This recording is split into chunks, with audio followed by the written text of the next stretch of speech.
hazardous waste. It's Annex 9, but it's not yet adopted. It's only recommended. But just to show you that the work ahead, so there will be 2021.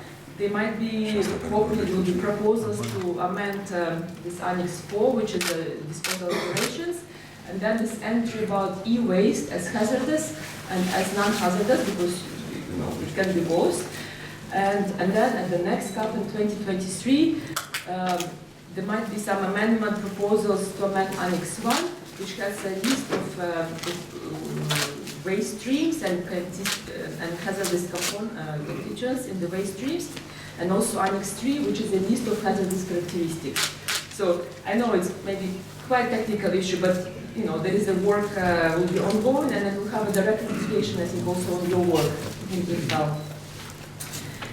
Here we have a decision on the national legislation, notification and enforcement of the convention, efforts to combat illegal traffic. And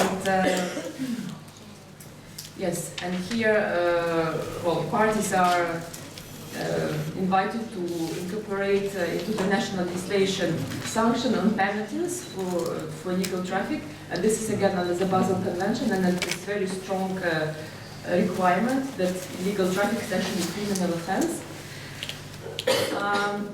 Yes, so parties are also supposed to share information on best practices and report confirmed cases of illegal traffic.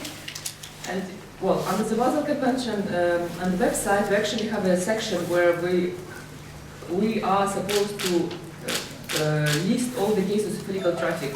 Until now, I think we have only 6 cases in general, not a year, in general. So as you can see that parties are not reporting cases of illegal traffic. However, in the recent months, after the CAP and about the plastic amendments, we have been contacted by many by parties with different legal questions and advice, which it's not confirmed case of illegal traffic, but it's about transboundary movements of plastic waste. So I think maybe there is some interest is coming up about that. Yes, and again, we will be continuing to cooperate with enforcement organization and network like IMPEL, and we have a technical assistance activities, and so we hope there will be opportunity to cooperate with different organizations within IMPEL on this topic. Then just a few words about cooperation with WCO. So there we have been from 2013 discussing about the fact that we need to have specific HS codes for certain type of waste. And just recently it was agreed that e-waste and waste that acid batteries will get the HS code, but it will enter into the HS system only in 2022, because it's also a long process. But also the CAP also mandated us to send the list of waste streams, and we were asked to identify priorities. So we'll have the follow-up conversation or dialogue with WCO. So how this type of waste could be, could get the HS codes. I mean, you can see that the top 2, which is e-waste and waste net acid batteries, they're on the list, although they already got their HS codes, because at the time of the CAP it was not yet clear. That's why they're still on the list. So here just a couple of words about electronic approaches to notification and movement documents. Well, this is a very important topic, but under the Basel Convention, this is only the beginning of the conversation. So here we are talking only about exploring or understanding the experience of other countries, what kind of approaches or system exists to exchange information electronically, and we'll have a report about that. And also, next year, we'll be organizing consultative workshops to explore options. And I'm sure that your region, well, Western Europe and CE probably have good experience to share. But of course, because it's really, Basel Convention is global, it has 186 parties. So to create a system like that, which would not have any errors, and that also countries change their legislation and so on, so it's quite a complex task, but we're not really there yet. Okay, here just a couple of words about, I was talking about transboundary movements. So here couple of words about environmental sound management. So this is another big pillar of the convention. So here we had actually expert group has been working on developing various manuals and guidance documents. So at the last scope, the practical manuals on the extended producer responsibility and financing system was adopted, as well as main guidance document on developing strategies for achieving recycling and recovery, as well as guidance on how to work or address work with informal sector. So these documents have been adopted. We also have a lot of technical work on the OPS waste, technical guidelines, very specific type of OPS, which is linked to the Stockholm Convention, but I'll not say much here. And then we also have, again, this is another interesting, let's say, work under the Basel Convention on e-waste, technical guidelines to distinguish between waste and non-waste. And then have been, again, very long time the work was ongoing, negotiations. So we had the interim guidelines. And then because not all the parties actually agreed on that guidelines, adopted, when was that? I think Europe, maybe 2-3 cups ago. Yes, 12, yes. But then, the plan was that parties will continue provide comments and the experiences, because you have some critical issues which are touched upon in these guidelines. So whether you can move certain products or waste, like for example medical equipment, whether they should be moved as waste or non-waste, and then whether you apply the PIC procedure or not. So there was still no agreement, no complete agreement between parties. So at the last scope, again, we adopted the revised technical guidelines, noting that some countries were still not completely happy, so there will be continuation of this work.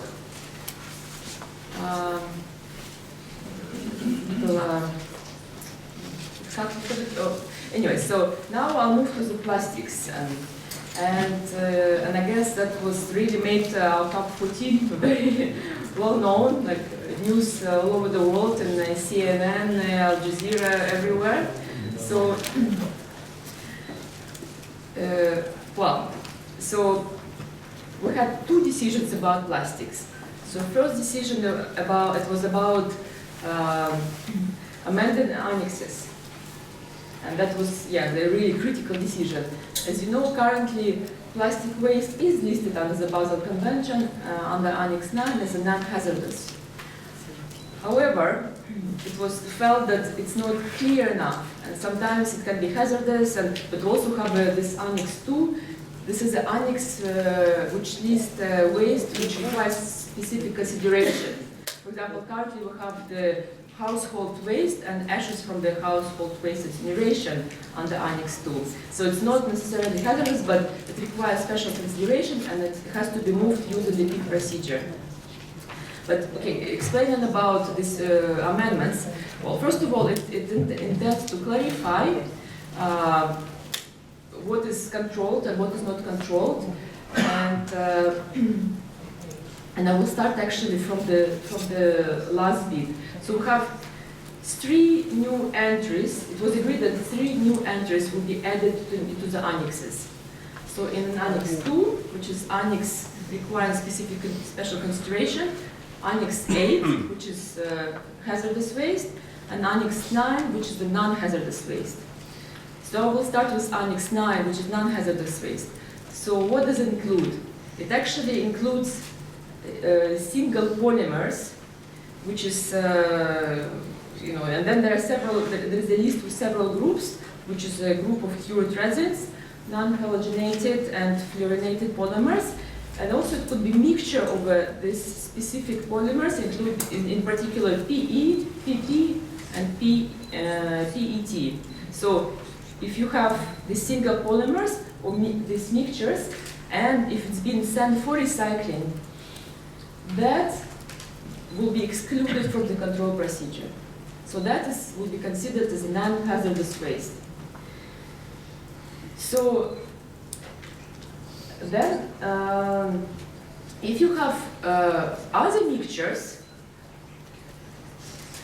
that it will be considered Annex 2, and it will be it's waste for this which requires special consideration, which will require control procedure. If you have hazardous waste which is contaminated with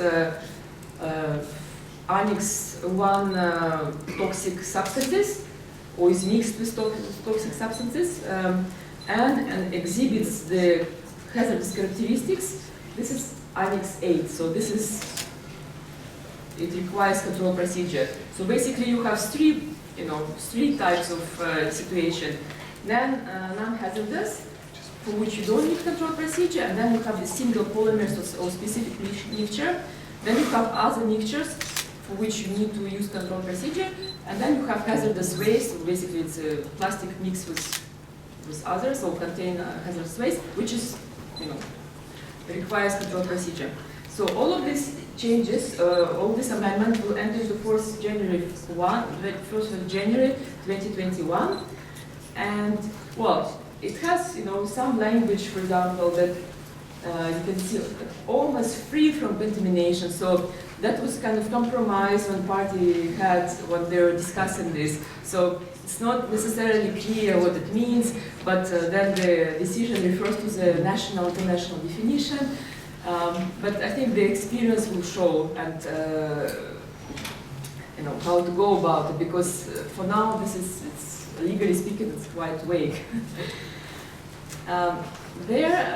Sorry, I actually have a little problem with the format. Normally it shouldn't happen, but yes.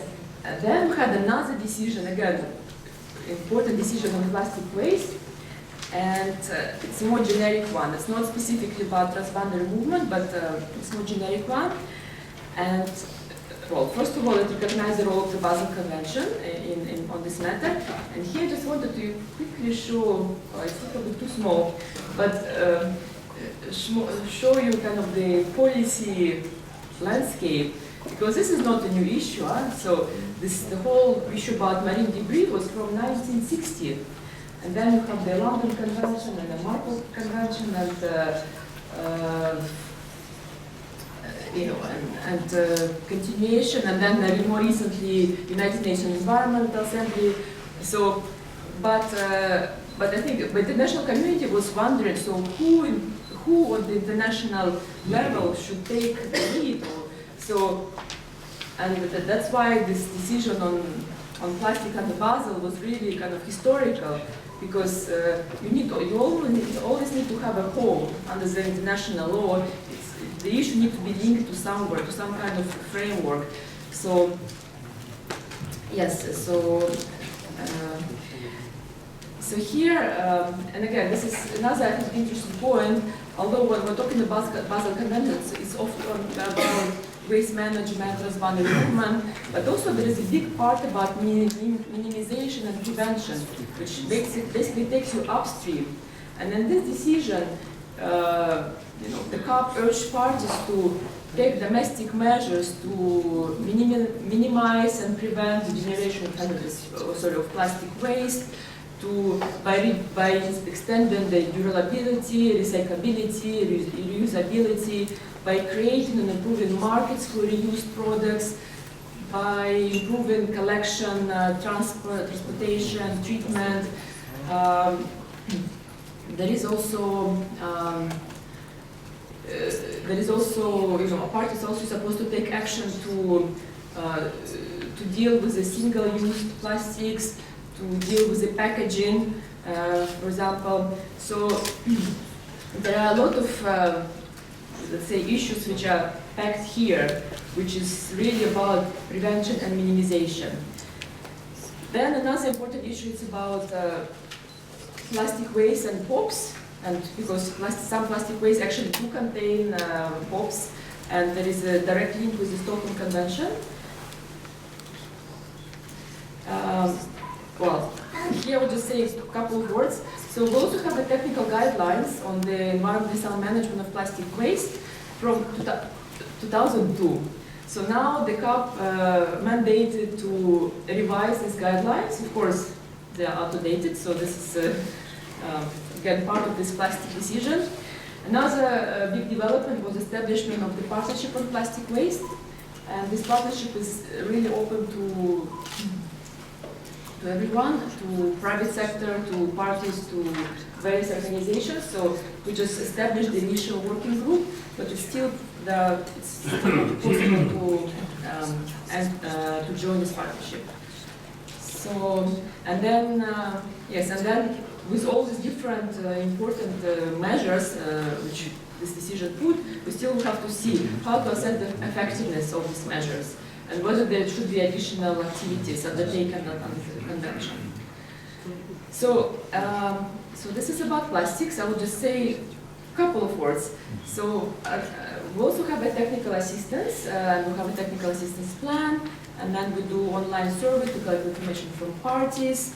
And now our plan is until 2021, and we'll be developing a new plan for 2022-25. Okay.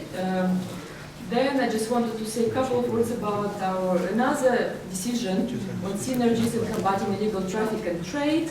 And this is something really quite new under the conventions, because traffic is traditionally a Basel issue, but Rotterdam and Stockholm doesn't really have any reference to illegal trade. However, thanks to the synergy process, it was decided to see whether are there any issues under the Rotterdam and Stockholm Convention, and for that we started by get information from various organizations, other secretariats of MEAs. So what are their experiences? And finally, the CAP requested the secretariat that that will have to develop a form so that in the future parties will have to report about their cases of trade under the Rotterdam and Stockholm Convention. But just wanted to say that we discussed a lot, or parties, not we, parties discussed a lot about the definition of illegal trade, because the convention do not have definition, the Rotterdam and Stockholm. It's not like Basel. Basel is very specific. So in the end, it was decided that so maybe it's not necessary to have a definition, but they decided there will be asking about cases of trade which occurs in contravention to this convention. So meaning that you have the obligation of the Rotterdam and Stockholm Convention, and if this obligation are not met, that it will constitute illegal trade. So that was what parties decided how to go about it, because under those two conventions there is no definition of illegal trade. So yes, and just one word about another big development under the Basel Convention. You probably all know about Ban Amendment, and that is a long, it was adopted back in CAPS 3, and it's, I will not go into details, but it's about, roughly speaking, ban of transboundary movement from developed countries to developing countries. And I know that on the European level it's already been implemented. Then OECD decision and also has been implemented that, so it was really like political, demonstration of political will. Due to some technical and legal issues, there was a bit of stagnation, and at the CAP 10, it was some technical and legal issues were resolved, and we actually needed 66 parties to ratify the Ban Amendment for it to enter into force. So, was it already maybe 3 or 4 weeks ago? Croatia was the last party, was party number 66, who certified the ban amendment, and it will enter into force on the 5th of December 2019. So there will be no, there should be no transboundary movement from developed countries to developing countries. And okay, here I have some which we had just to about coming up meetings. You have on the screen. We'll have an open-ended working group on the Basel next year. The COP will be in 2021. Would be in Kenya. This is something under discussion. So, and then the rest of the meetings you see it on the screen. So I think presentations will be available. So we also have technical assistance activities. Again, sorry, it's taking me a bit too long. I just came back from last week from Ghana, where actually we have a project in Ghana and Bangladesh, funded by NORAD, by the Norwegian Development Agency, to actually work on the transboundary movement, but also environmental sound management. Extremely interesting. Hopefully, this will help them also to implement the plastic amendments, plastic waste amendments. But yes, I think I will really need to stop here. Thank you very much for your attention.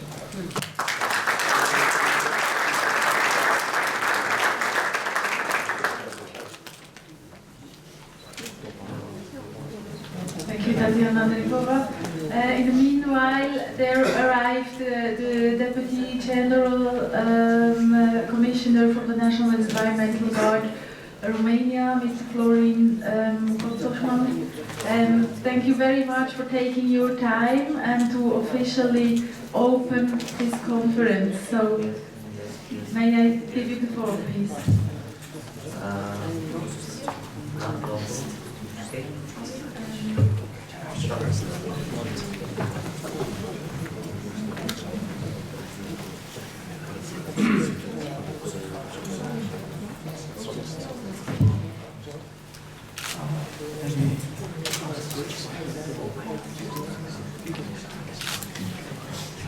First, good morning, and I'm sorry for delay, but I was some problem in the office, and the traffic in this morning in Bucharest is amazing. Welcome in Bucharest, welcome in Romania, and because my English not very well, I prefer use Romanian language and my colleague translates. Thank you. Doamnelor și domnilor, ladies and gentlemen, este o deosebită plăcere pentru mine în calitate de comisar general al Gărzii Naționale de Mediu. It's a great pleasure for me as a General Commissioner for National Environmental Guard să deschid lucrările acestei conferințe organizate de Garda Națională de Mediu to open this conference jointly organized by National Environmental Guard and IMPEL. După cum se știe, poluarea în general este un fenomen care nu ține cont de frontierele statelor. As it is very well known, the pollution is a phenomenon that doesn't take care about the state borders. Tocmai de aceea, activitățile deliberate pentru importul sau exportul de deșeuri din plastic pot și trebuie să fie strict controlate. And for this reason, the activities such as the import and the export of plastic waste can and must be strictly controlled. La ora actuală, din păcate, nowadays, unfortunately, deșeurile de plastic au ajuns până în cele mai izolate colțuri ale planetei. Nowadays, unfortunately, plastic waste has reached the most isolated places on the earth. Și televiziunile prezintă imagini șocante cu animale moarte din cauza acestor deșeuri. And frequently, the TV presents shocking images with different animals dead because of plastic. În foarte multe țări s-au luat măsuri pentru limitarea folosirii ambalajelor de plastic. In many countries, the measures have been taken to limit the use of plastic Dar este packaging. evident că aceste măsuri sunt insuficiente. But it's evident that these measures are not sufficient. Civilizația umană trebuie să treacă rapid la o eră post-plastic. Human civilization has to turn on quickly to a post-plastic era.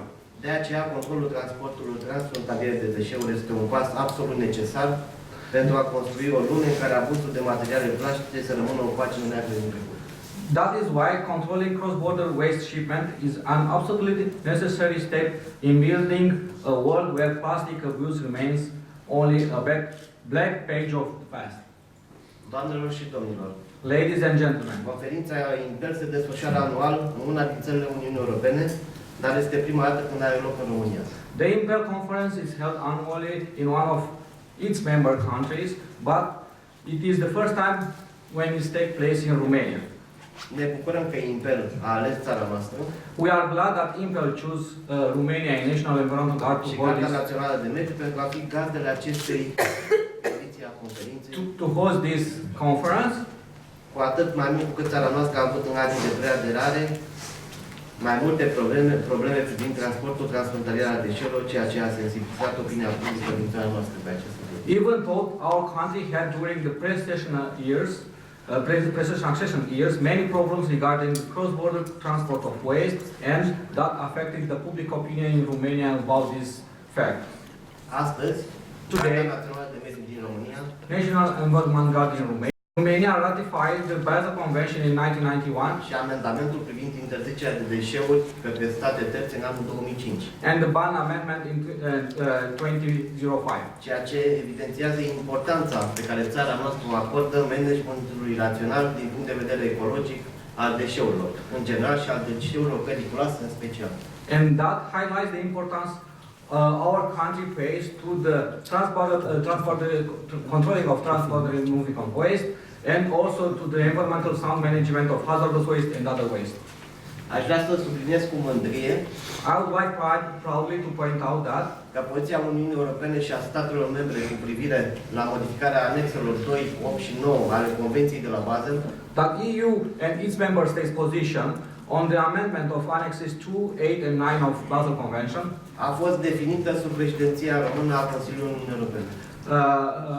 has been defined under the Romanian presidency of EU Council. La 14-a reuniune a conferințelor părților de la Convenția de la Basel, At the 14th meeting of Conference of Parties to the Basel Convention, Garda Națională de Mediu din România the National Guard, Environmental Guard in Romania a participat prin reprezentanții săi la negocierea modificărilor necesare participated through its representative on the spot on the negotiations pentru îmbunătățirea controlului transportului peste frontiera deșeurilor de plastic of changes that are highly important for improving the control of plastic waste și shipments gestionarea rațională a acestor tipuri de deșeuri. and the environmental sound management of this type of waste.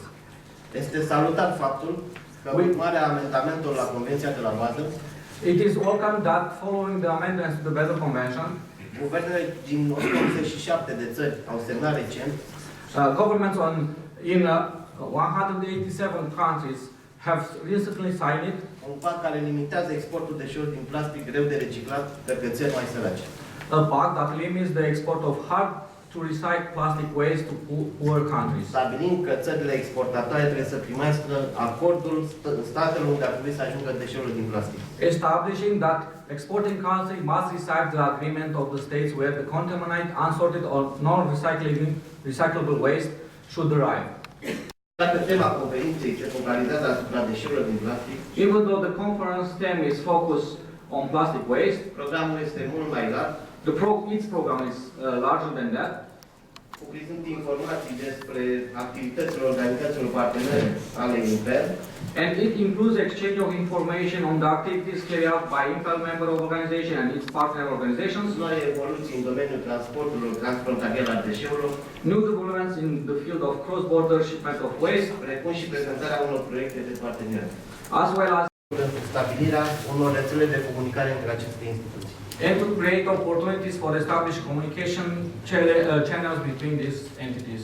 În încheiere, nu At am the end, decât să urez lucrărilor conferinței, I would like to wish you a very successful conference, cu atât mai mult cu cât sunt convins, acesta vor implica dezbateri și lor de cuvânt fructuoase.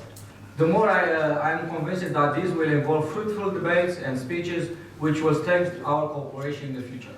Care vor întări cooperarea noastră în viitor. It's still relevant, but this also goes into what were the objectives back then, what is the policy context at the moment. We are now in a circular economy transition period. We are working towards achieving the circular economy, which was not exactly the overall policy context when this regulation was adopted. coherence, how is this regulation coherent with other EU waste and other waste-related legislation? And the EU added value goes into why should we arrange the control and the rules on waste shipments on an EU level. When going through all of these criteria, there was some data constraints. Not all data were as comparable as they could be. Some data are inconsistent because of the quality of reporting, because of the differences in reporting. And one challenge that we are facing is that there is very limited data, scientifically based data on the costs related to this regulation. It's also quite difficult to link what is happening on the ground in waste shipments, link it to, is this because of the regulation or is it because of other factors? And the most recent amendments that I refer to, which are only coming into force in the last few years, it's very hard to evaluate because we have little experience with them. So what we are doing now is drafting a report, and some preliminary overall findings are that it seems that if we look at the objectives, protecting the environment, implementing Basel and an OECD decision, the waste shipment regulation seems to deliver on these objectives. There are, however, quite some differences in the application and the interpretation across member states. This also links to how inspections are carried out, or how differences in interpretation of provisions of the application of the regulation affects inspections, affects shipments on the ground. There are also quite some differences in the cost related to the implementation, and often from stakeholders there is the remark that this costs very much, this is a very costly regulation, but as I said, when it comes down to what are exactly these costs, it's not quite clear at the moment.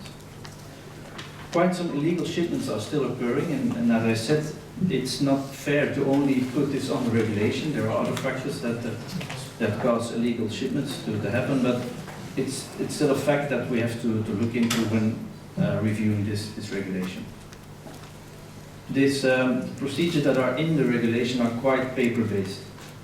They are paper-based. They stem from a time when the logic was you send fax, you put a stamp on a piece of paper, while at the moment we are more and more in an electronic era, and this is something to look into. And at the moment we are working, and some of you might be familiar with this, work is ongoing under the umbrella of the correspondence meeting to develop electronic systems to interchange data on waste shipments. And finally, there is, as I said, the changing context of going into a circular economy transition, and this regulation was never designed to accommodate a circular economy or the trade in valuable materials, even though they are waste. So this is also something that we are closely looking into. I want to more specifically go into the inspection plans, as that is probably is most related to your work. We are, as I said, finalizing the evaluation, and after an evaluation, we use this as a basis to look at what are the possible options to review this regulation. Not necessarily amending all the provisions. It could be that we can solve a number of issues by providing more guidance, by any other initiative that could help in this regard. And this is a unique opportunity for all, but certainly for you, to put forward your views and to bring to us what is really happening on the ground, what is challenging, what could be enforced, what could be improved in this regulation. There will be a consultation period. This will be only start of next year, but please look out for this consultation and provide as much input as you can, because this is really helpful for us. So that's on the waste shipment regulation, and further down the presentation I will also come to related issues on plastic waste that of course link with the waste shipment regulation. But first let me briefly go through the latest revision of the waste legislation, which was mainly in the Waste Framework Directive, but also related issues in the Landfill Directive and the Packaging and Packaging Waste Directive. More efforts were done to put more elements in these pieces of legislation to go to a circular economy, to increase the level of recycling, to closely look into waste prevention. There are some additional elements on extended producer responsibility to make this more a powerful tool to really go into using waste more as a resource and not let it go to disposal. I'll leave it to that. If you have more questions on specifically on this, we can certainly look into it. Then on the control of plastic waste, and we've heard feedback from my colleague from the Basel Secretariat.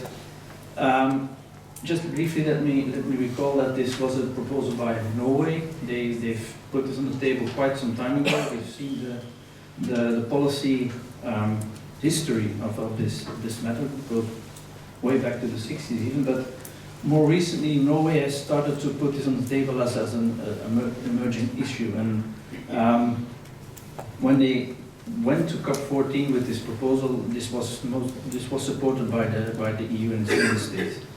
Because this issue of plastics going to mostly Southeast Asian countries, but also elsewhere in the world, to countries that cannot cope with this amounts and with the plastic as such, to treat this in an environmentally sound manner, there was a need to look into this. So, as you've heard, what we did is to include in the Basel Convention entries that make sure that plastic waste that is hazardous or hard to recycle will be controlled more specifically. There were quite some discussions on what is included and what is not included in these entries. And we've heard that there are some parts of these entries almost free of contamination, and almost not contaminated. This is very vague, of course, and in the follow-up of this outcome, there should be work done, in our view, to make a clear interpretation of these entries. They will come into force the start of 2021, so there's still some time. What we will do from our side is to start working in the EU in the framework of the correspondence meeting to gather views, but also to try to converge these views on what is the interpretation of these entries. So it should be as clear as possible on the ground what can be exported and what cannot be exported any longer. In the Basel Convention framework, there is this approach of these old technical guidelines, and also there we think it should be beneficial to look also into this matter on how to interpret these entries. For the trade with non-OECD countries, it's rather clear. We have, as an EU, implemented the ban amendment since long, and we have done this more far-stretching. In Basel, the ban amendment is referring to Annex 8, Annex on hazardous waste. For the EU, it's also on Annex 2 waste. So household waste and the ashes for incineration of this waste is also banned from export to non-OECD countries. And this will also be the case for the new plastic waste entries, the hazardous waste and the the hard to recycle plastics. In the OECD, at the moment there is some discussion on how to implement these changes in the OECD. Because as you know, the US is not a party to the Basel Convention, but they are an OECD member country. They are quite opposed to the changes in Basel, and they are not, at the moment, not willing to implement them in the OECD decision. This puts us in quite a challenge because the OECD decision is legally binding to the EU. So in the next coming weeks and months, we will have to keep discussing and try to find some consensus within the OECD to make sure that also within the OECD there is a clear implementation of these changes. This is some context, and because of time I'll just move on. A very recent evolution on plastic is the Single-Use Plastics Directive, which has been adopted actually this year. And at the moment there's a lot of implementing work that has to be done on a very short notice. So you can see an overview, and I think the presentation will be available, so please look into this if you like. But a lot of things need to be clarified what is in this Single-Use Plastics Directive. What is actually a single-use product, standards on how these lids that should be fixed to the bottles, how is this to be implemented, things like this have to be clarified in the short term. The Packaging and Packaging Waste Directive is being reviewed, and more specifically the essential requirements, which is the criteria that you have to fulfill before you can put your packaging on the market. At the moment they are rather vague, they are rather general, and we see that there is little enforcement of these requirements actually because of this vagueness. So this is what we are looking into now, to make them more robust, to make them more precise, to add elements on eco-design, on prevention, to make sure that this directive will be strengthened. The redirective, in the redirective there is ongoing work, and this work also relies strongly on what IMPEL is doing, or has been doing recently on WE. The study that is now ongoing is on the treatment standards. You might be familiar with WE-LabX, which was an industry standard, and inspired by this, there's now a study ongoing to look into the possibility of putting this in legislation. I'll go through this. The ROSE directive is not actually a waste directive, but it's closely related, of course. It's also being reviewed, and at the moment there is public consultation. So if you are involved in this matter and you have some inputs on how to improve this legislation, please don't hesitate to also contribute to that. The batteries directive is also being reviewed, so there's a lot of work going on reviewing the waste legislation. The directive on batteries has actually been evaluated. This evaluation was published earlier this year, and at the moment work is ongoing to start preparing for the impact assessment. As we are in the transition towards a new commission college, at the moment a number of things are on hold because of the political validation that needs to be done after the new commission in place. The ELV directive is also being reviewed, and the evaluation is starting. Actually, it's actually launched this year, and at the moment also consultation is ongoing, still until the end of this month, so please look into this if you have some inputs on that. And then finally, the ship recycling regulation is closely linked with the waste shipment regulation as it concerns end-of-life vessels. Some vessels, the larger EU-flagged vessels are in the scope of this regulation, while other vessels are still in the scope of the waste shipment regulation.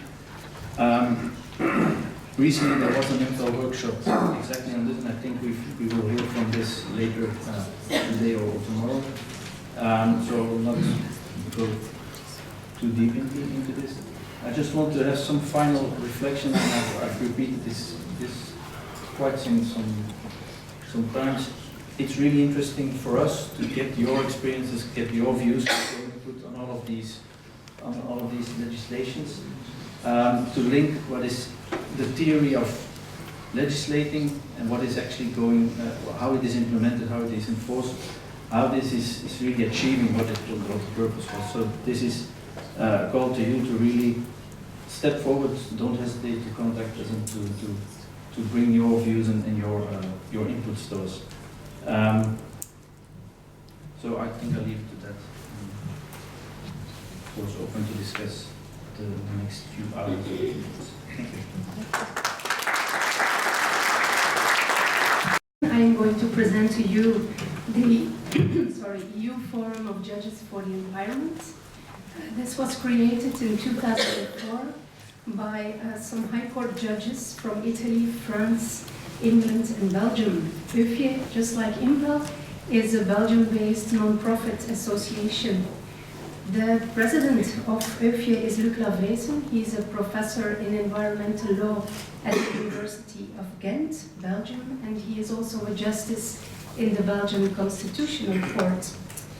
Our board is composed of 7 judges from Hungary, France, Poland, Italy, England and Sweden. They are volunteers really, they work for their court and UFIE in their free time.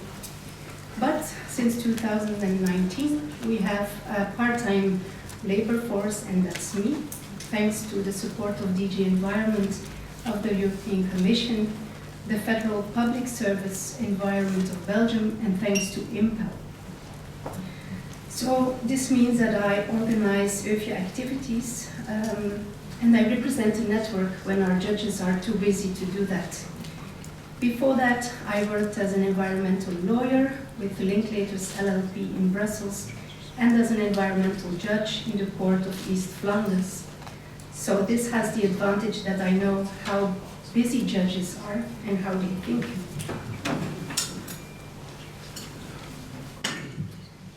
The objective of UFIE is to promote the enforcement of environmental law by improving the knowledge of environmental law among judges, exchanging case law, and exchanging experiences in training the judges.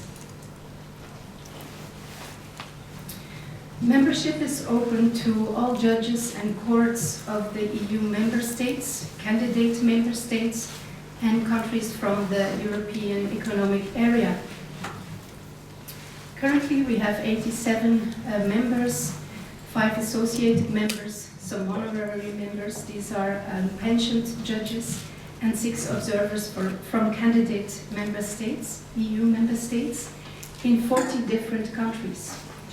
Our judges, they are administrative, criminal, as well as civil judges in all levels of the judiciary who are experienced or interested in handling environmental cases.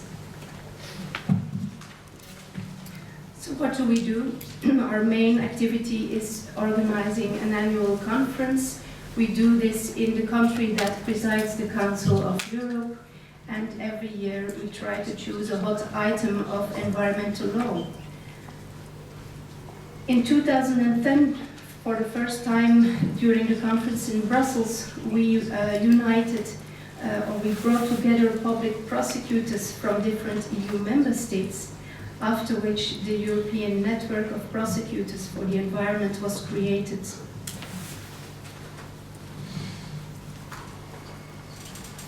So our last conferences were in Sofia in 2018. This was on the training and specialization of judges in environmental law. Every year before the conference, we send a questionnaire on the topic to our judges, and we ask them to fill this out with respect to their country and their legal system. And then we analyze their responses.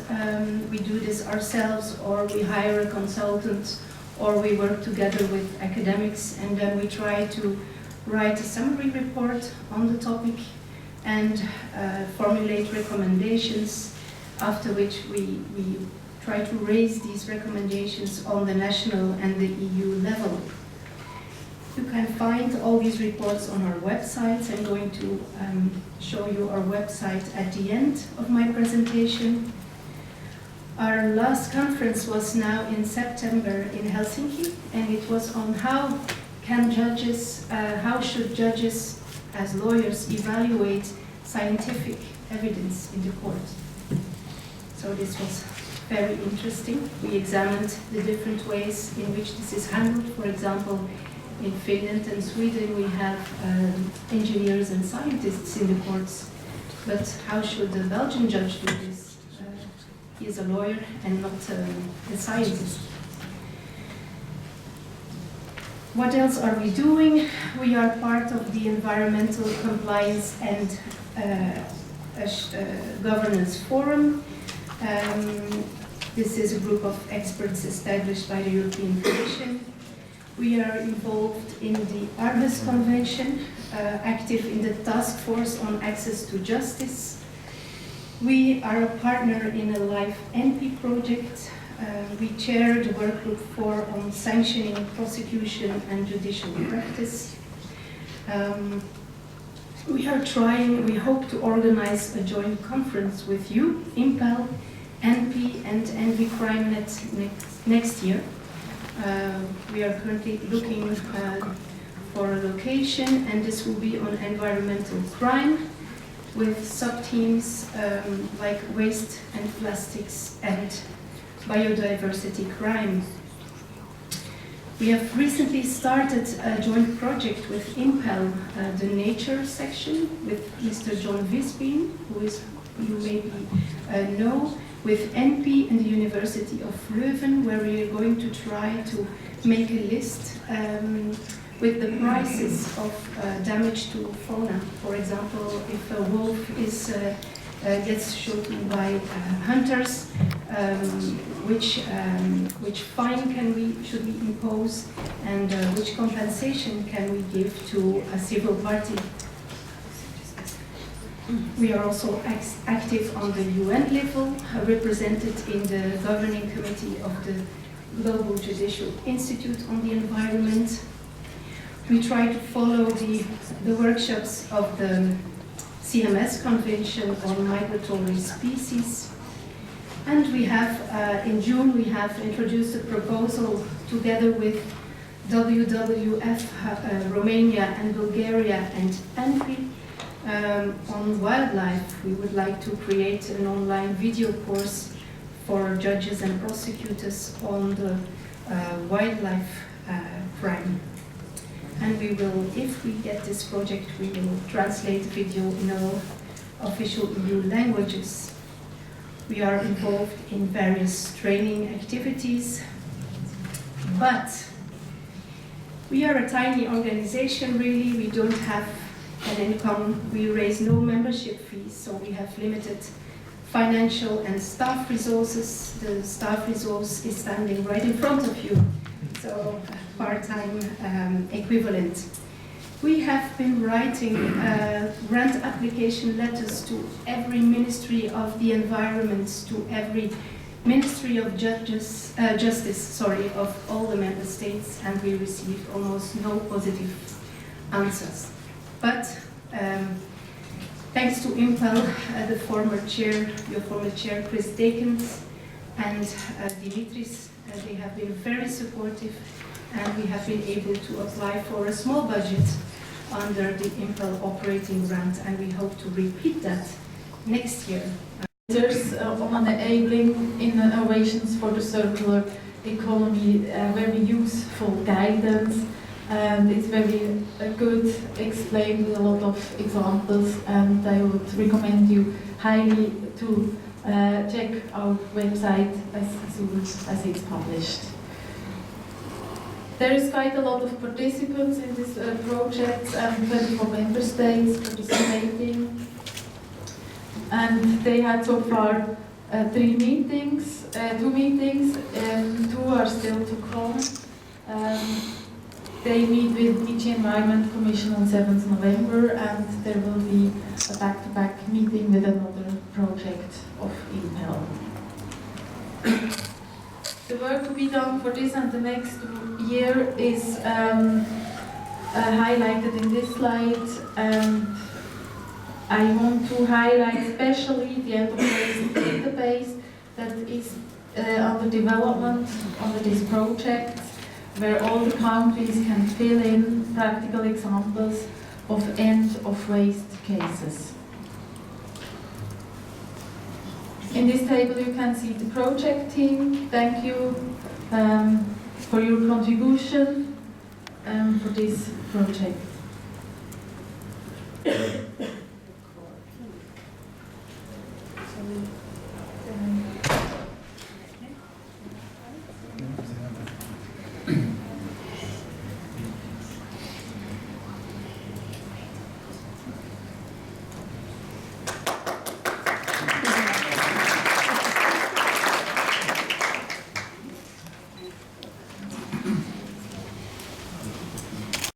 There is time for questions. We make the update and we make the questions. Not tonight. Okay. I give you a brief update about the NCP group of people. It's called a project because we need some money to gather and to discuss. So we meet normally twice per year, but due to financial issues, it is just last year's once per year. So all members of IMPEL are being represented by national contact points to discuss their issues. It's called a project, as said, so we are exchanging information about working methods, case studies, experience we have. We are trying to inform participants on new developments, which are on legislation or other issues happening in our, let's say, our waste world. We are strengthening the network of NCPs and the enforcement of mainly the waste shipment regulation. So it's focused on, most of the people are working on TFS, but we know we are broader, so it's also related to waste. But if you look to the group of people, it are mainly people working on the TFS issues. We try to have a more common understanding and involvement on new IMPEL project proposals, and we are a kind of a think tank to see what is happening in our countries. Do we need projects on that? Who is going to be involved? Who want to lead projects? Which is also always an issue. Do we have plenty of time given by our organization to do this? We discussed case studies because it's always interesting to hear the experiences of other countries. So we had a case about ammunition waste presented by Germany, by the government of Lower Bavaria. UBA from Germany presented a case study which was on textile waste and contamination levels, but also kind of new proposals or a way of thinking if you are checking wheat transports and there are just a few items which are not working. Are you going to block the whole shipment, repatriate the whole shipment, or do you try to find another solution, just remove the items which are not allowed or prohibited and the shipment can continue? So that was presented. Italy, Lombardia presented their international cooperation. They have a successful cooperation with Switzerland and some other regional authorities. And it's also good to know that in our, let's say, TFS world, some countries have just one competent authority. And we are one of the lucky ones to have one competent authority. But we have to realize that many countries are dealing with several, let's say, regional competent authorities. And it's much harder. You also need to set up something on a national level to work together and not just on international level. So that was presented in this presentation from Italy. And then Mr. Raswan gave an impressive presentation. Even, I'm not sure if it was set up, but we have some issues with the electricity during your presentation. Maybe there was some stuff. Turkey, Indonesia, Thailand, Vietnam, Laos. And we actually have no idea if it's going to licensed facilities. And we can say, and that was what we thought in the past, you know, it's non-hazardous waste, green listed waste, why should we bother about it? Well, we saw what was happening with plastic, which is still non-hazardous waste, and it's now one of the priorities almost when we have a whole conference on non-hazardous waste, which was not that important a few years ago, and now it is a main topic. So what we do, and Katie is in the back of the room, but she has a brilliant idea under the SPEED project. We are trying to make a list of licensed facilities, because I can imagine we are all exporting plastics from Europe to certain countries in Asia. If all the countries and we are just one competent authority with 10 colleagues, but if you're working in Germany, maybe 50 colleagues are working. And if they're going to check every time and emailing the authorities in the destination countries, they are not going to reply. That's, you know, too much work. So what we try to do is to develop a list with verified license facilities. So it's a first step. There will be a disclaimer, hopefully, maybe protected with a password as well, but at least that we have an idea if it's going to a licensed facility or not. The list should be updated. We are gathering now, so we're working on it, and there are some links available. If you have ideas, comments, suggestions, please contact Katie Ollie from the Street Project. And also Anna's was involved from the Netherlands to share our details at least. So please, if you have verified your destinations recently, share them in this form. Contact Katie, and it will help you all. Then there was a request from another project if the NCPs, so maybe they are going to contact you as well, to share ideas to measure environmental damage related to illegal shipments. It's under the Waste Force project, and this project has been, well, the question was raised by the Dutch Forensic National Institute. Okay. Then we are a think tank for project proposals, and there were some ideas to have new projects, but also to make a little change in some existing or ongoing projects. So we discussed on the plastic project what could be added or what could be changed, because that was set up last year, mainly due to the import ban of China. But we are realizing plastic is a bigger problem than only exporting to other countries. So it's also, well, it's producer responsibility on packaging waste is related, so we discussed about that, and hopefully we come up the upcoming days with a project proposal. So if there are volunteers to lead this project, you can raise your hands now or later today or tomorrow, but there will be a request. And then, you know, the European Union is always on the move, so we will have more money, or we are trying to get more money from the European Commission. So IMPEL is looking to a new financial structure to have not only projects for a short term, but also for several years. If you are a project manager, and if you are participating in several projects, you have those peak moments, because January, February, nobody is doing it, because maybe the money arrives in March or April. So you have a first meeting in May, June, then summertime, nothing is happening. Start again, October, finalizing our meetings in November, reporting December. This is how it goes every year. So we have more months, and our families will be happy that we're more at home sometimes as well, so we can spread it all over the year. Or they say you can go the rest of the year traveling as well. But we are looking to the new financial structure, so hopefully there are also give some support to countries who are willing to participate and being more active in the network, because that's a request as well. I'm not sure if Simona is going to say, but I will raise it from this group as well. It's a network, so we all need to do work, and not only a few countries and a few persons. Volunteers, you can go to Simona.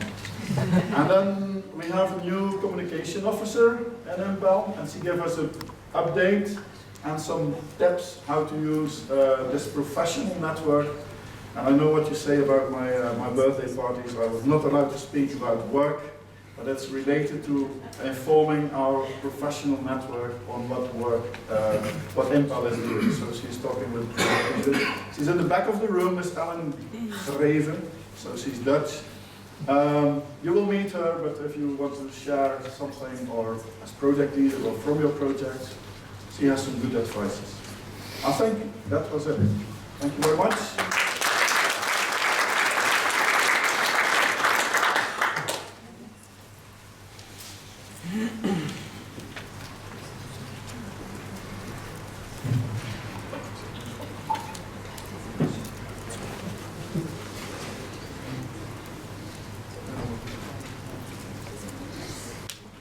Thank you. make this presentation very short to keep the time. But I will also be available for questions after this presentation and also tonight. So, I normally work for the Norwegian Environment Agency, but I also lead this project. I don't know how much you know about the waste shipment of the ship recycling regulation, and also the issue that a lot of ships from all over the world are going to South Asian beaches for beaching. They are broken down beaches, and the working conditions are really bad, and also the environmental issues are really terrible. So this project wants to do something about that.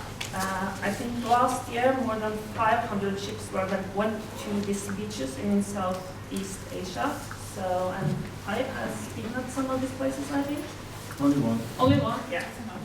But still, they are really bad for both people and the environment. So these projects will try to first clarify the difference between the waste shipment regulation and the ship recycling regulation. The ship recycling regulation is quite new, and some ships are still under the waste shipment regulations. And from January this year, ships with a European flag, they are under this ship recycling regulation. So if you have a ship with a European flag, then you have to go to one of the facilities that the Commission has said is okay. A lot of these recycling facilities are in Europe, and it's the authorities in each country that give the permits to these facilities. But the Commission has also went abroad, and now it's some facilities in Turkey that are approved for do ship recycling, and there will be more next year. And also there's a facility in the United States. Several facilities in India has applied, but hasn't been given permission yet. We don't know if there will be any from India, but still ships can be recycled in Turkey and the United States, and of course in Europe. And it's also wanted to have a better capacity to do that. But back to the project. We want to, as I said, look at the differences, and also because it's really easy now for ship owners to avoid the regulation, because they can just change the flag and they'll leave without any problems to beaches in Southeast Asia. So it's really important for us to share practical knowledge. We use Basecamp as a place where we can share this, and also it's important that we can classify this ship as waste.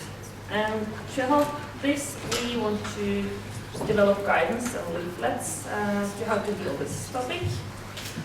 And also, as a bigger goal, it's to detect and to reduce illegal shipment of ships and vessels. So we had a fruitful workshop in Aberdeen 4 weeks ago. 10 countries participate.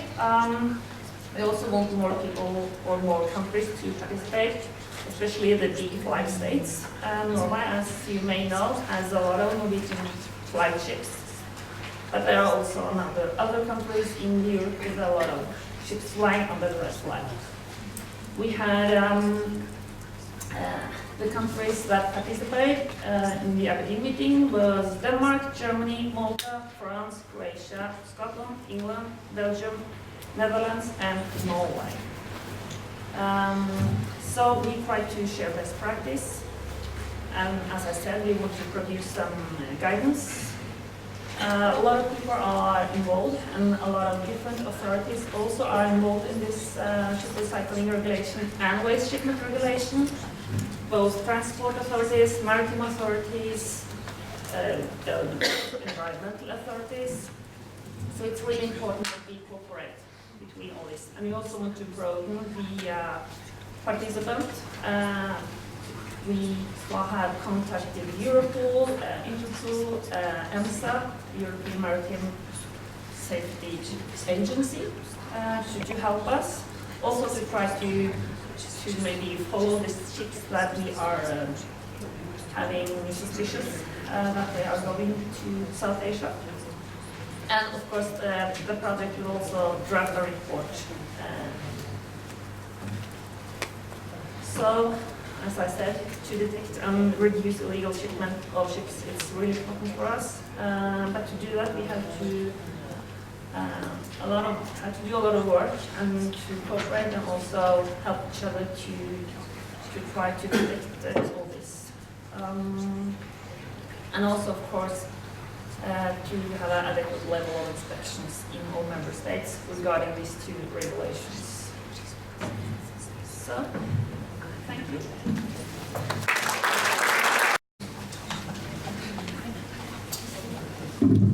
Hello everyone, my name is Brian Heffernan. I work with the National TFS office in Ireland.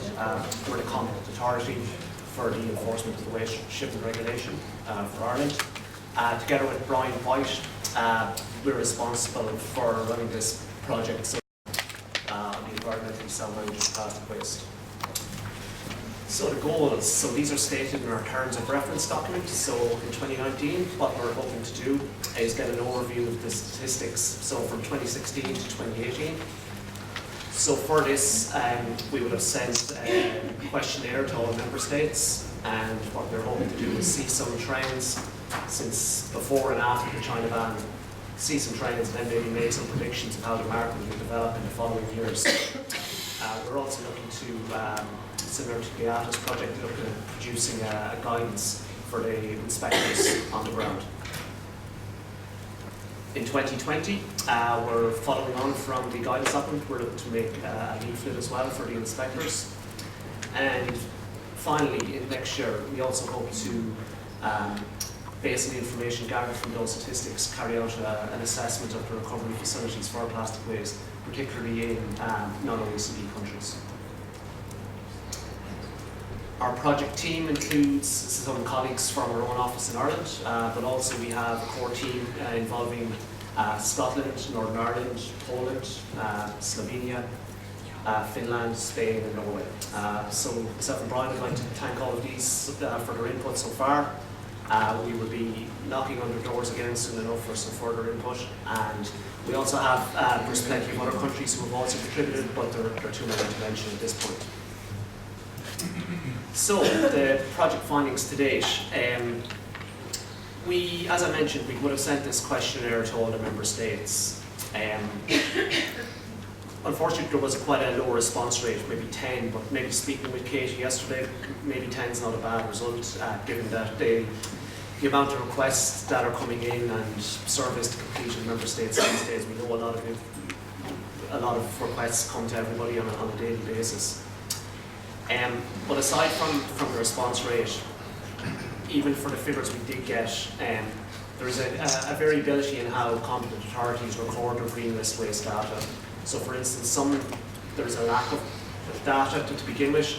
Some have incomplete data sets, perhaps all the exporters are not reporting to them, or they don't have a way of getting the information from their exporters. And also some only will record data for amber list waste shipments. So as a result of that, our first goal, it was quite difficult to present an overview based. Even if we had received full complete questionnaires, it would be difficult to do this. But I think that will likely be one of our first findings, because, you know, as we all know, it's very important to be able to manage a situation. You need to be able to record and have good information. So I think this is something that could be worked on. So how people record green list waste data and receive it. Since we began working this project, one thing has become very apparent. We're not the only organisation working on this area. So you've similar projects from the likes of Interpol, from LifeSmart, some work from Waste Force recently, and also a lot of NGO research. So some really good reports from the likes of Greenpeace, Grid Arendal and Gaia. So I think we'll be able to make some predictions and some statistical analysis based on these reports. We also thought it was quite good, it would be productive to meet with some brokers. Brokers you can trust, of course, but brokers nonetheless who are involved in this business every day. They are dealing with the facilities, their generators. They quite often have people in the destination countries that we'd be interested in that speak the language, so we thought it was good to get their perspective. Similar to Ms. Ada's presentation earlier on, they were telling us about the reform of the Malaysian market, so Ms. Ada's gone into that in detail, but the broker was also talking about this, so the mass closure of facilities who weren't conforming to the environmental standards in Malaysia.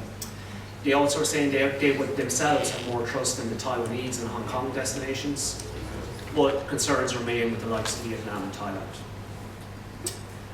The final point on this slide, we spoke with the Irish Packaging Compliance Scheme. This is an area we are hosting a workshop later on this afternoon. This is an area we wish to discuss further then. They also have concerns with some export destinations of concern, but also the area of packaging subsidies arose, so that's something we will discuss this afternoon. So the key messages from this, as I mentioned, a lot of good work has been done, different organisations, ourselves, but the results, when they do come, I suppose, need to be coordinated. How does that information, the good result work that is done, how does it feed back to the people who need to find out the information? I think everyone can agree, you know, this whole focus, this project is about plastic. This is a very important time. A lot of momentum is being generated, no more so than the climate change issue. Plastic is very high in the agenda, and not just of people in this room. It needs to get into the public consciousness, and I think it is there now, as is climate change. So now is the time to capitalise on that interest. As Jorg alluded to earlier on, and Tatiana as well, a lot of work has been done, obviously, at Basel, a historic agreement, so it's important that work is successful. The change is desperately needed.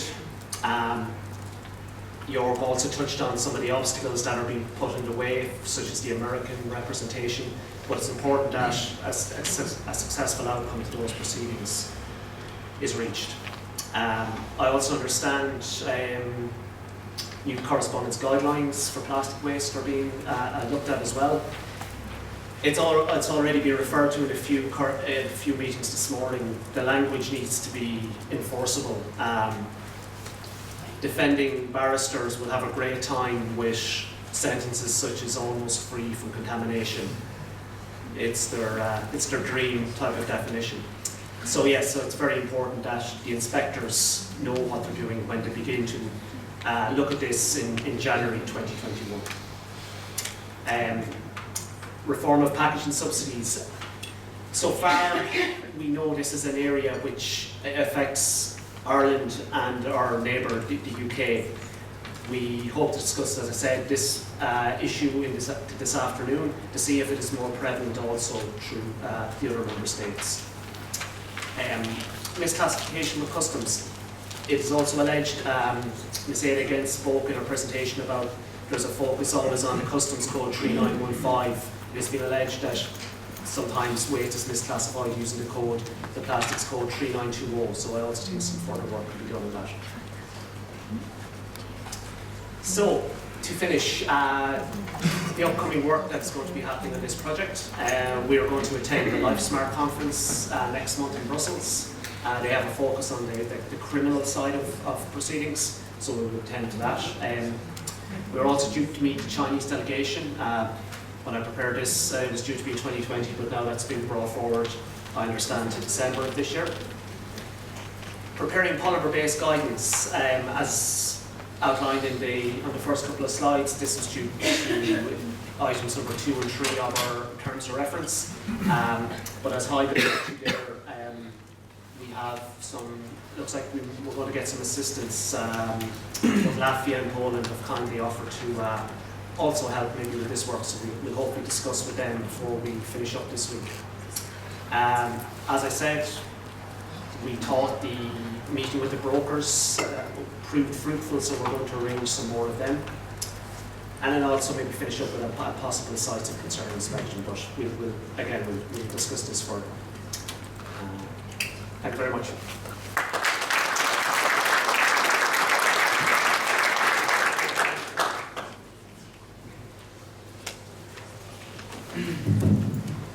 Thank you to all of you.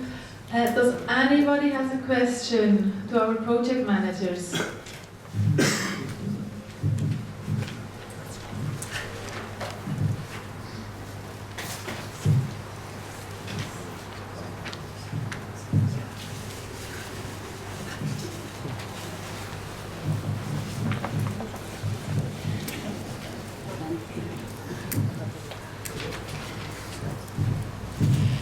Thank you.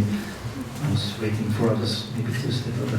I have a lot of questions, but maybe most of them we can talk bilaterally. Thank you for these very interesting presentations, giving insight on all this work. A lot is going on plastics, and I have one question for you, Huub, and one for Brian. You referred to the idea to develop a list of licensed facilities and to make it available. Would this be for plastic waste specifically, or more general for all waste, including hazardous waste? Or because I ask it because you know the Article 49 in the waste shipment regulation refers to export for treatment is allowed if it goes to broadly equivalent conditions. What is that? That's a question that we receive a lot. And one of the ideas that comes forward is can you not just make a list of what facilities are accepted, which is a huge task to make the list, but also keep it updated. So how do you see this work? And then another question on plastics and on what we just heard from Brian. What would be the timing to conclude on this? Because a lot of the information that you are gathering is very much welcomed at the moment as we speak in the OECD decision, the OECD decision discussions.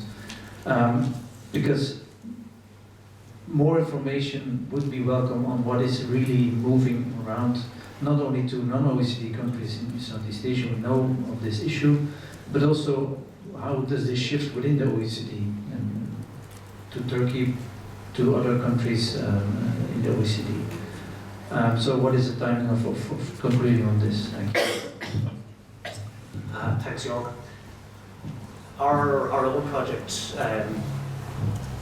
it only began this year. It was a 2-year project, but the statistical element is at the beginning. As I mentioned, we had hoped to be able to use all the individual member states' data and to be able to create a very clear picture of what happened and maybe what is going to happen, but that did not prove possible. So we will most likely use and reference some of the other good work that has been done up to this point. So as we were due to be the first year of our project ends by maybe April of next year, so we will have an interim report which will contain a summary of that data by then. I want to reply on the list. I don't have the real answer to you, to be honest, because as we and the countries are struggling with due to this shift and due to the changes in China, mainly. So it's not only related to plastic waste, but that's the focus at the moment for many authorities. So it's also including facilities, hopefully, for other types of waste, and you have to think about metal and paper, for example. Countries are struggling, so we are looking to practical solutions. And the question was raised yesterday as well by one of the countries: can we share this list with exporters, because they also are, looking for licensed facilities abroad to avoid problems? Can they do business with those facilities which are in the list? And that's not the purpose of the list at the moment, and that's not what we try to achieve with drafting this list. It's just a practical tool for inspectors, enforcement officers. There will be a disclaimer that it's not, so to say, legally binding. It's just the first tool, because like what I presented, everybody cannot ask all those competent authorities abroad. And that's, but if we don't ask, and we know what is written in the legislation, but to give it a practical approach, that's another way. We have to deal with it. We have to find a way how we can deal with this in the best practical way. And this is why the idea was coming up to prepare this list, at least that inspectors have some guidance, and we need to update it. And we are looking for it.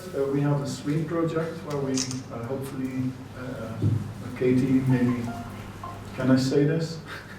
That Katie is willing on the SWEET project, looking if she can update it at least as long as SWEET is running. So at least then it's there for some years.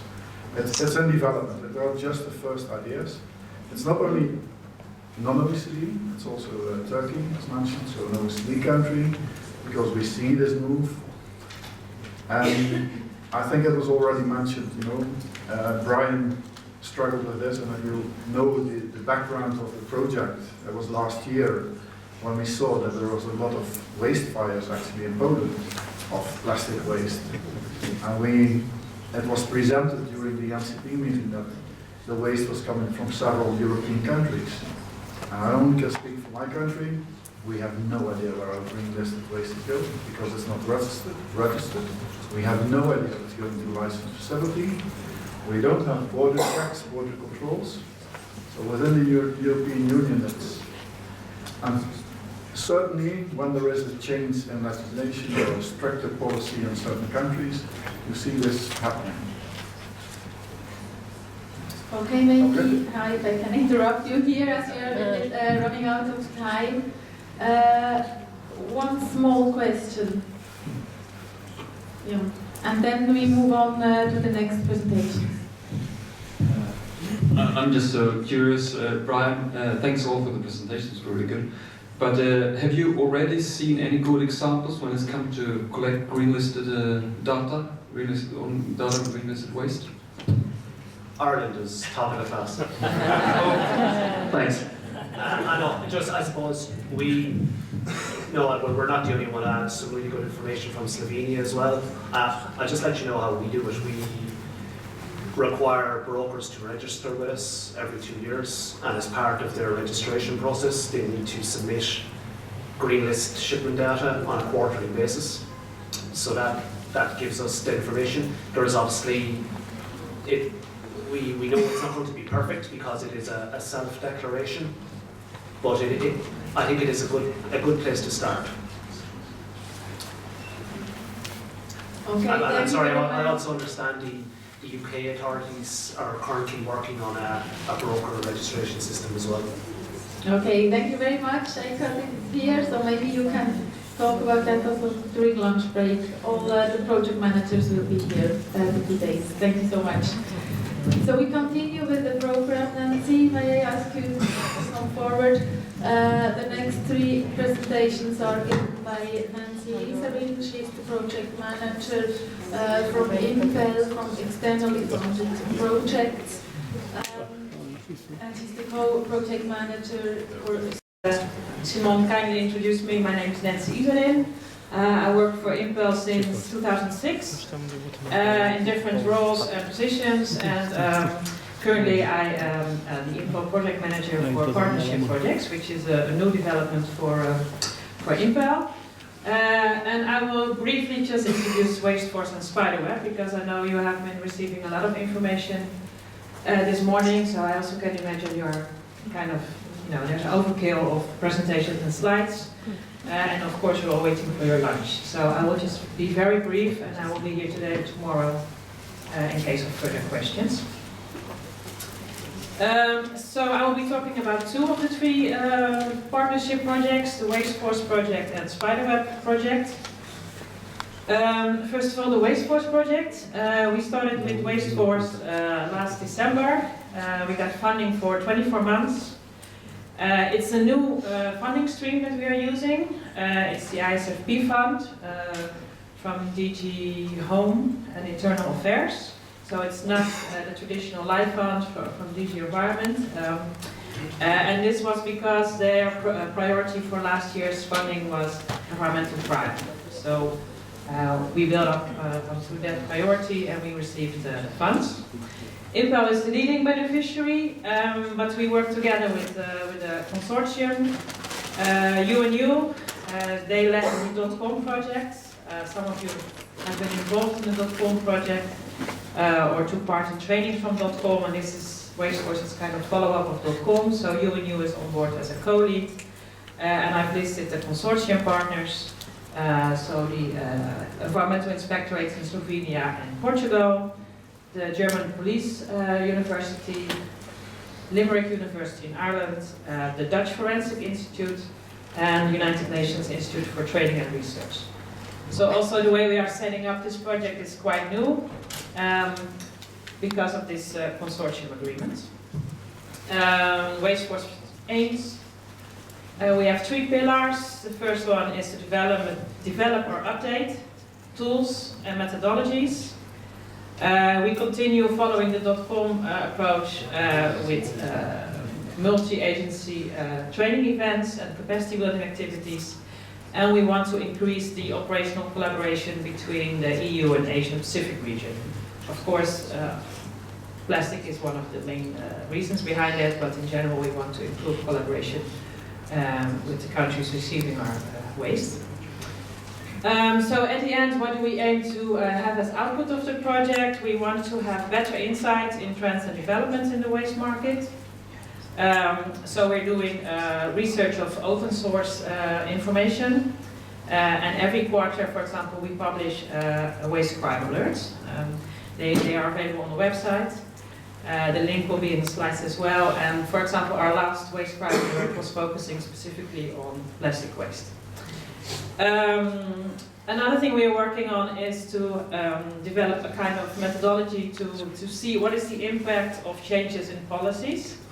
And one of the case studies that they're also reviewing under this methodology is the impact of the Chinese import ban. So indeed, if one country changes its policy, and what are the ripple effect of those changes. We're focusing on improved prosecution, so we're developing guidelines, not only from an EU perspective, but we also do it together with the partners in the Asian Pacific region. So it's more kind of a global approach. And as I've mentioned also, we are developing a methodology to measure environmental damage. And the request yesterday at the NSP meeting was if countries have experience or have national guidance documents on measuring environmental damage to calculate, for example, the monetary value of the gains. And the capacity building activities are, of course, to have better and better skilled, better informed officers doing the groundwork. So where are we at the moment? We are halfway the project, more or less. We have published 3 waste crime alerts. They are available on the Waste Force website. And as I said, the last one had a focus on plastic waste. We are working on some online tools. So the previous project, the .com, was more kind of following a research approach. So as we have taken over some of their output, for example, like the online research library, that's also part of one of the deliverables. We are expanding on the capacity building toolkit. That was started also again on the .com, and we hope to launch it at the end of October. It's an online toolkit that is only accessible for people working in law enforcement and inspections. So you have to register, and then, well, if you can prove that you work for an inspectorate or a law enforcement agency, you will be granted access to the toolkit. We are also developing a clearinghouse mechanism, because what we've seen is that over the last 5 to 10 years, many EU-funded projects have been carried out related to waste and waste management, and waste crime. And we thought it would be good to bring all this information and all the tools that have been developed under these various projects together under one roof. So we are also working on that. And one of the other online tools that is not in the slide is the Watch It app, but that is a joint activity also with Sweep. So Katie will be talking a bit more about the Watch It application. We have 4 trainings scheduled. Well, you can see the dates, or at least the first 3 dates for the training events. And the first training is on focusing on prosecution of waste crime. We have we had an online call for people to express interest to register for the training, and we had more than 80 people that wanted to take part, but in the end we could only select 25 prosecutors. So this one will take place at the end of November in Lisbon. And the other 2 are scheduled for next year, and also soon we will launch the expression of interest for these trainings. And lastly, we are working on to see what kind of mechanisms are currently used to exchange information between EU countries and Asian Pacific countries. Not only environmental inspectorates, but also under the WCO regime or Interpol or other frameworks. So we're doing a survey at the moment. We are drafting the prosecutor's guidance, and we are working on the 2 methodologies that I spoke about earlier. So that's for waste force, and then very briefly the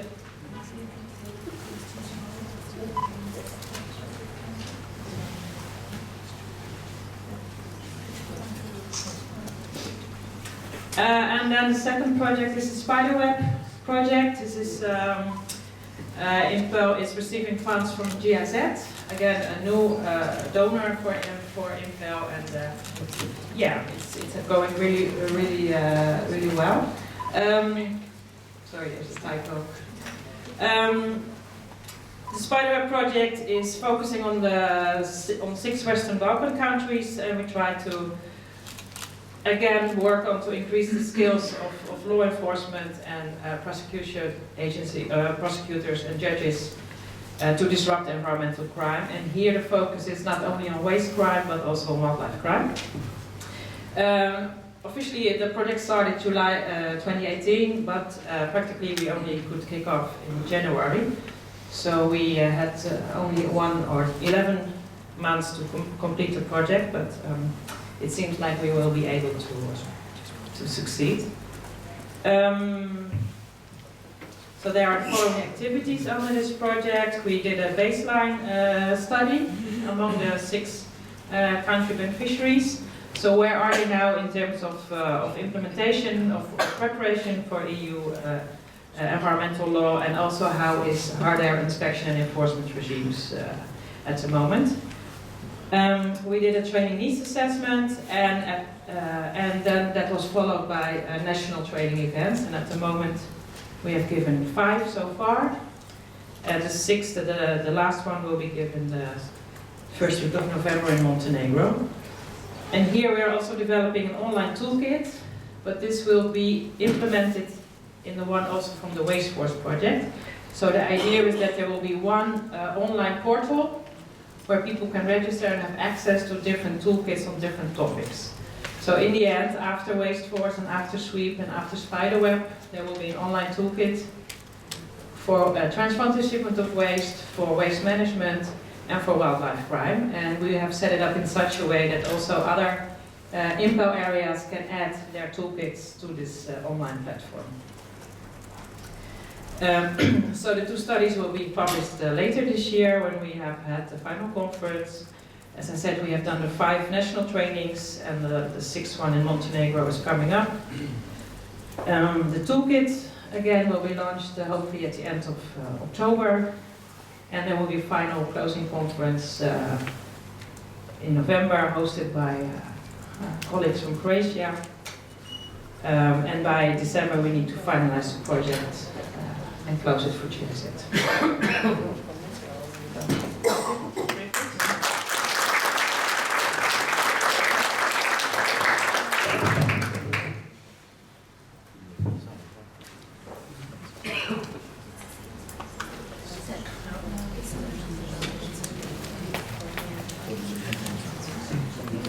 So the best project to last, eh? I'll try to speak reasonably slowly, but I know that everyone is waiting for their lunch. So shipments of waste enforcement actions project, the handy acronym SWEEP. It's a 5-year funded project that started running last July and it will run until June 2023. IMPEL's the coordinating beneficiary, and associated beneficiaries, these are all new terms that I've had to learn now, actually mean something to me, are Scotland, England, Ireland, Northern Ireland, Slovenia and Malta, and we all have certain responsibilities under the project. But we draw the data from all of you, good friends, from 34 participating countries of IMPEL. So there are 5 work packages. Probably the one that's going to require most effort from all of us is the 45,000 inspections that we've promised to do over the next 5 years. I'll give you some interim results in a few minutes. How is leading the way on training customs officials. We've had one exchange already this year. I'll say a bit more about that later. And we've also got innovative enforcement tools, or at least we hope they will be. We've got a reporting app that you can trial this afternoon. We've got an inspection app, and that's what Nancy mentioned with the Watch It app toolkit that's being updated. I hope you've all got it on your phones already. Jonas is very kindly helping us with GPS tracking, because he seems to be the expert for Europe. And we're also producing visualization tools so that you can map illegal waste shipments as they're intercepted in Europe. We've also got a package on international collaboration, including awareness raising with industry, so that ignorance really isn't an excuse for illegal shipments. We see a lot of shipments being termed illegal because the paperwork isn't filled in correctly, and that's just something we can solve hopefully quite easily.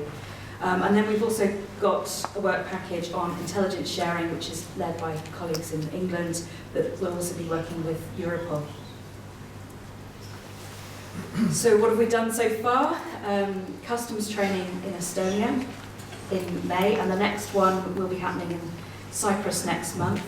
We've had 5 exchanges so far that Brian's been organising. They've taken place in Northern Ireland, Ireland. I think they focused on RDF for that one. Scotland, so we looked at roll-on, roll-off ferries, and we also had an offshore waste exchange back-to-back with the ships meeting.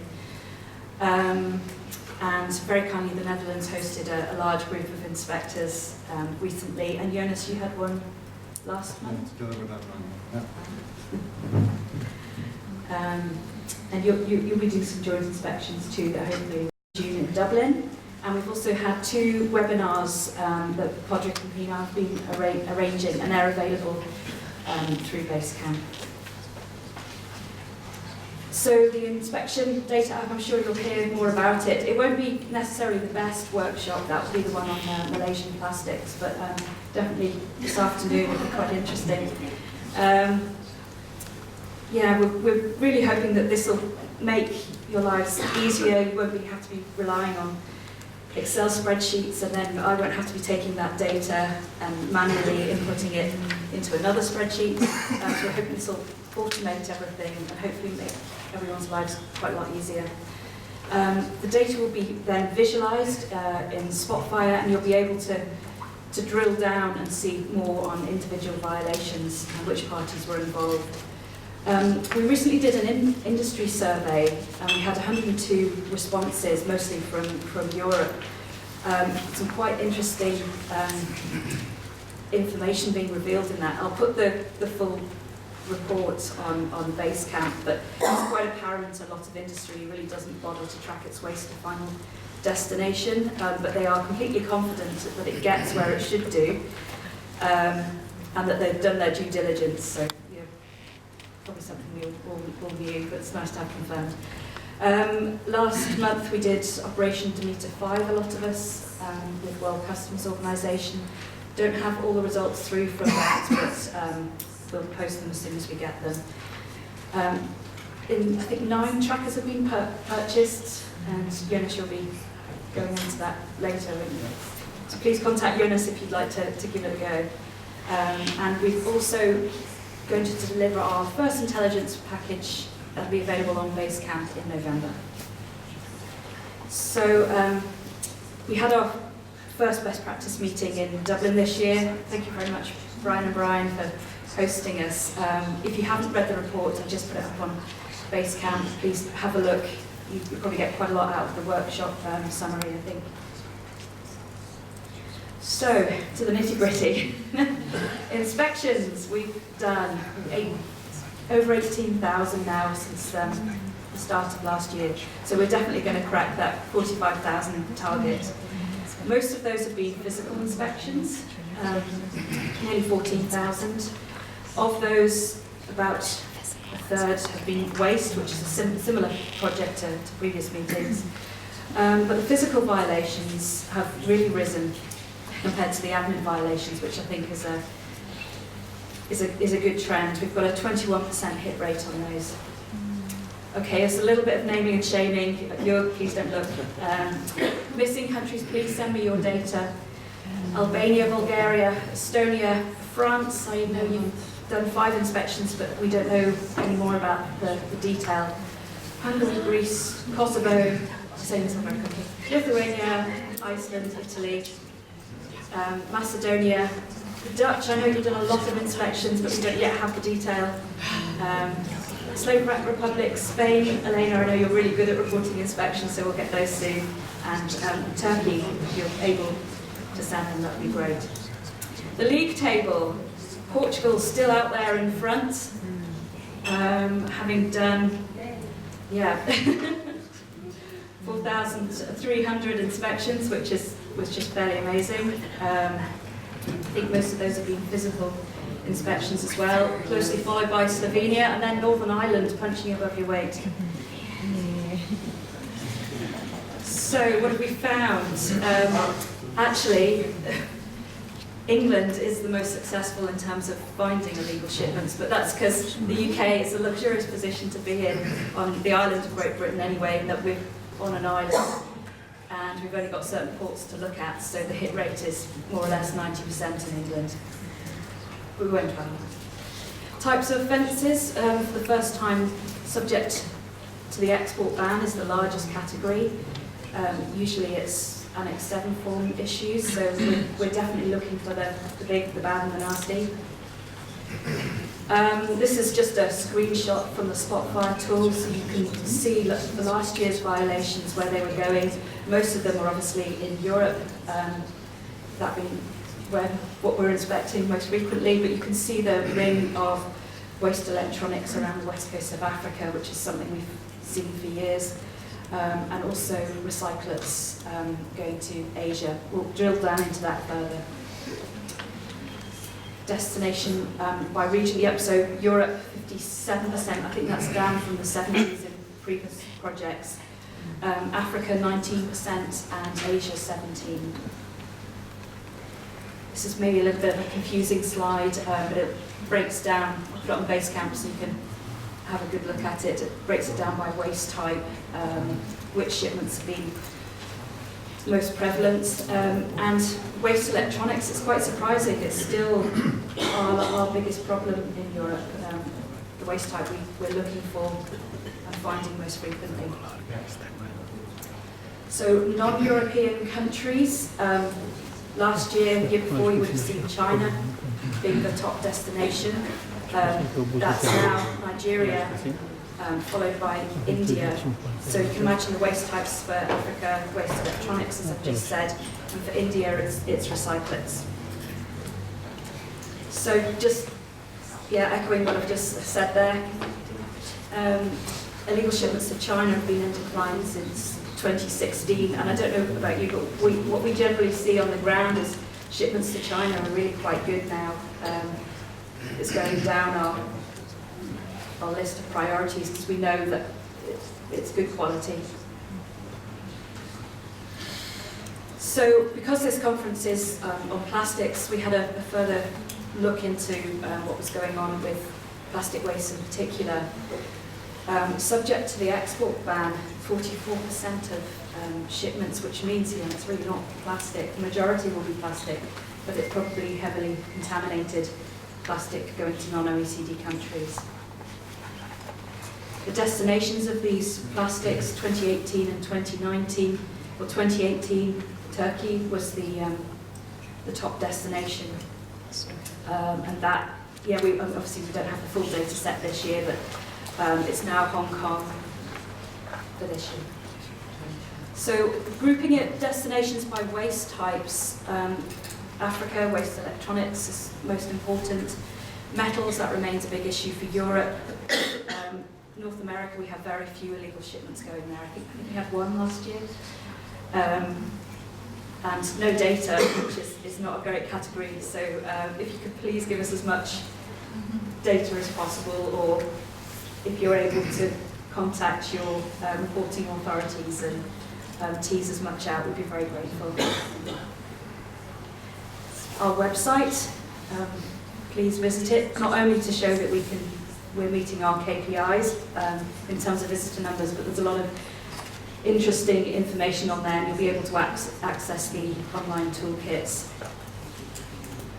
And that's it. If you have any questions.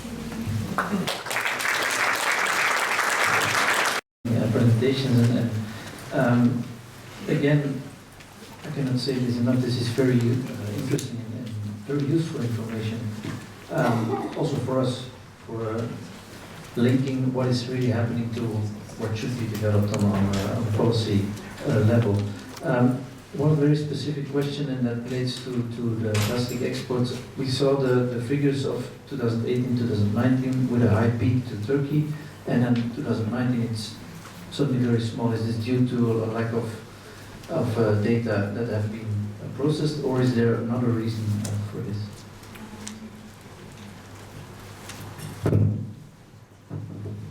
I think, honestly, I'll have to look at the data and get back to you on that. You're going to cop out to say that, but I think we haven't had that many returns for this year.